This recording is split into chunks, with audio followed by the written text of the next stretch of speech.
আবারও সবকিছু আগের মতোই মনে হয়। হ্যাঁ, আমরা ভাবি এক আর আমাদের সাথে হয় আরেক। এটাই তো আমাদের জীবন। আসসালামু আলাইকুম, কেমন আছো সবাই? আশা করছি সবাই খুব ভালো আছো। আলহামদুলিল্লাহ আমরা সবাই ভালো আছি। আবারও নতুন একটা ব্লগ নিয়ে আসলাম। সকাল থেকেই ভিডিওটা শুরু করেছি। প্রথমেই দেখাই আমার ঘরবাড়ির অবস্থাটা কি। আর আজকে ছিল সোমবার, তো যেহেতু সোমবার আমার বর আজকে কাজে চলে যাওয়ার দিন। আর হ্যাঁ, এতক্ষণে উনি চলেও গেছে। তো এই ছিল আমার ঘরবাড়ির অবস্থা। তো চলো এখন আমি ঘরবাড়িটা পরিষ্কার করব আর তোমাদের সাথে কিছু গল্প করব। হ্যাঁ, যেগুলো তোমাদের অজানা হতে পারে কিন্তু আমাদের অনেক আশা অনেক ভরসা জুড়ে ছিল, কিন্তু আপাতত আমরা যেটা ভেবেছি সেটা হয়নি। তো চলো সেই গল্পগুলোই তোমাদের সাথে শেয়ার করব। তো প্রথমেই আমার বর যখন কাজে যায় তখন অনেকটা তাড়াহুড়োর মধ্যে থেকে গিয়েছিল, হঠাৎ করেই যাওয়া হয়েছে। তারপরে চলে যাওয়ার পরে ১ মাস মতো খুব ভালো চলছিল। আমার বরের কাজকাম খুব ভালো হচ্ছিল ওখানে, যেখানে গিয়েছিল নতুন। তো তারপরে আস্তে, আস্তে শুরু হলো কাজের বাজার ঢিলা হয়ে গেল। তারপরে আমরা একটু চিন্তায় পড়ে গেলাম। যেহেতু সবার সংসারে অনেক কিছু মানে সমস্যা আছে, তো আমাদেরও সেরকম ছিল। আর এখনো আছে। তো যেহেতু কাজ হঠাৎ করেই বন্ধ হয়ে যায়, একটু টেনশনে পড়ে গেছিলাম। তারপর আমার বড় কাজের জন্য ছোটাছুটি করছিল, যেহেতু বাইরে নিজের দেশেও না। আর আল্লাহ পাক কোনোদিন নিরাশ করে না। হ্যাঁ, একটু ধৈর্য ধরতে হয়, একটু কষ্ট করতে হয়, তারপরে ভালো কিছু রাখে। তারপরে প্রায় ১টা মাস কেটে যায় এরকম ভাবে, ওরকম চিন্তা টেনশনের মধ্যে থেকে। তারপরে এমনকি ঘরে খরচা পাঠানোর পর্যন্ত অবস্থা ছিল না।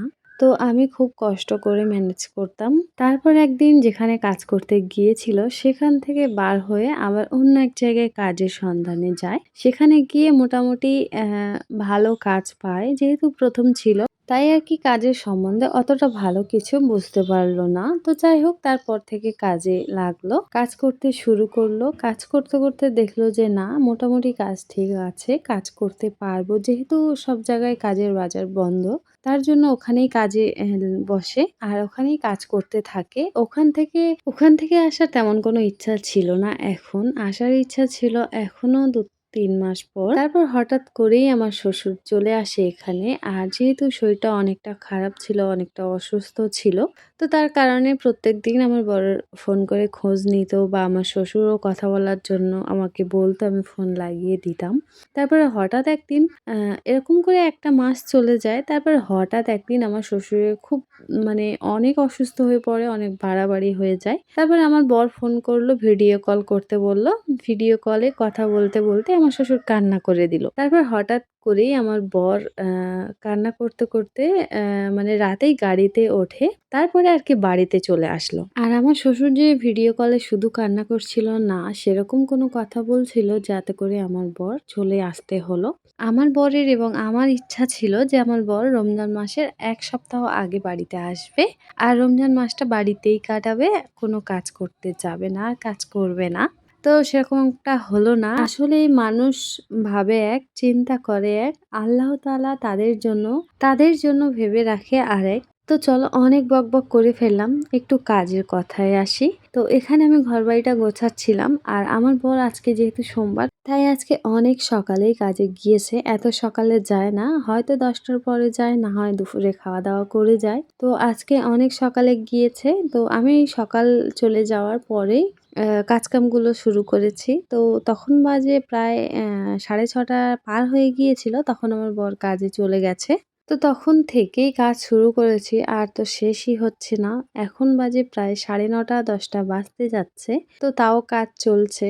কাজ তো শেষ হওয়ারই নাম নিচ্ছে না। তো চলো, কাজ করতেই থাকি আর তোমাদের সাথে গল্প করতে থাকি।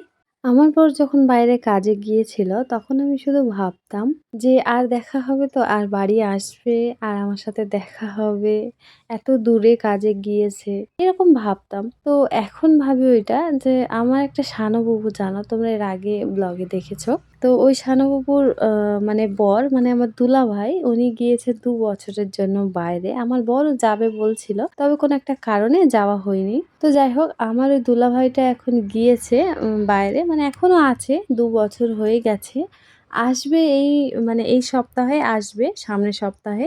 তো ওনার টিকিটও হয়ে গেছে কনফার্ম। তাই ভাবি জানো তো যে বাইরে ২ বছরের জন্য গিয়ে আছি, তাহলে আমার দুলাভাইয়ের কি হয় মনের মধ্যে আর আমার বুবুর কি হয়? সত্যি আমি বুঝতেই পারি না যে ওরা মানে কতটা কষ্ট, কতটা আশা নিয়ে আছে। আবারও আসবে এই সপ্তাহে। কতটা খুশি বলো? আরেকটা কথা বলি, যাদের মানে স্বামী বা যাদের বর বাইরে আছে তারা ভালো করে বোঝো যে শ্বশুরবাড়িতে থেকে স্বামী না থাকলে কতটা অসহায় মনে হয়, কতটা আ নিঃস্ব বলে মনে হয় যে আমার কেউ নেই, এতিম বলে মনে হয়। হ্যাঁ, এই কথাটা ঠিক। বাপের বাড়ি বাপ না থাকলে না এতিম হয়ে যায়। কিন্তু স্বামীর বাড়ি স্বামী না থাকায় এতিমের মতোই থাকতে হয়। কেউ তোমার ভালো-মন্দ খোঁজ নিতে আসবে না। কেউ তোমার পাশে থাকবে না। সে খারাপ সময় হোক বা ভালো সময় হোক। যতক্ষণ তোমার স্বামী থাকবে সেই বাড়িতে, সেই সংসারের মধ্যে ততক্ষণই তুমি মূল্য পাবে সবার কাছ থেকে। আমার বর তেমন একটা বাইরে যায় না। কলকাতার মধ্যেই কাজ করে। তবে হ্যাঁ, যতদিন গিয়েছিল, যতদিন বলতে যে কমাস ছিল, সেই কমাসে আমি খুব ভালো মতো বুঝে গেছি যে শ্বশুরবাড়িতে স্বামী থাকা কতটা দরকার। তো যাই হোক, খারাপ সময়টা একটু লেট করে পার হয়। কিন্তু খারাপ সময়টা পার হয়ে গেলে ভালো সময়টা খুব সুন্দরভাবে আসে। আর যে খারাপ সময়টা পার করে সেই জানে। আরেকটা কথা, আমার বুবু হয়তো ব্লগটা দেখবে আমার। তো একটা কথা বলি।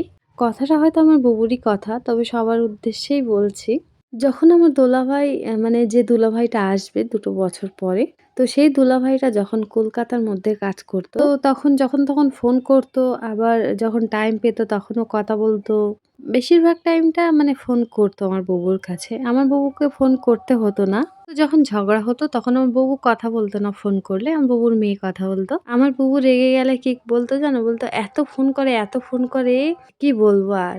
তো তখন ফোন করতো বলে অধৈর্য হয়ে যেত, ফোন করতো, কথা বলতো, তাও রাগ হয়ে যেত যে এত ফোন করে, এত ফোন করে। এখন কি হয়েছে জানো? এখন যেখানে আমার দুলাভাই কাজ করে সেখানটায় টাইম হিসেবে কথা বলা যায়। মানে এখন যেখানে আছে সেখানে টাইমেই কথা বলে। মানে ২৪ ঘন্টার মধ্যে ২ বার ফোন করে।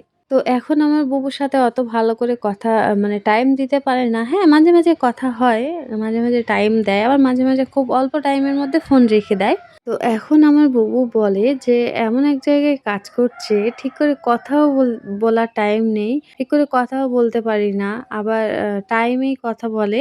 তো দেখো, আমাদের যখন যে জিনিসটা আমাদের কাছে থাকে বা আমাদের হয়ে থাকে, আমরা তখন সেই জিনিসটার মূল্য দিই নি। তার জন্যই আমাদের এত কিচ্ছু ভোগ করতে হয়। তো জানি না এতক্ষণ ধরে ধৈর্য সহকারে কারা আমার ভিডিওটা দেখছিলে। তো আশা করছি তোমাদের ভালো লেগেছে। তো যদি আমার ব্লগটা ভালো লেগে থাকে প্লিজ লাইক, কমেন্ট, শেয়ার করে দিও। চ্যানেলটা সাবস্ক্রাইব করে আমার পাশে থেকো। দেখা হচ্ছে তোমাদের সাথে নতুন কোনো ভিডিওর সাথে। ততক্ষণের জন্য ভালো থাকবেন, সুস্থ থাকবেন, একে অপরের পাশে থাকবেন। চলো, আল্লাহ হাফেজ।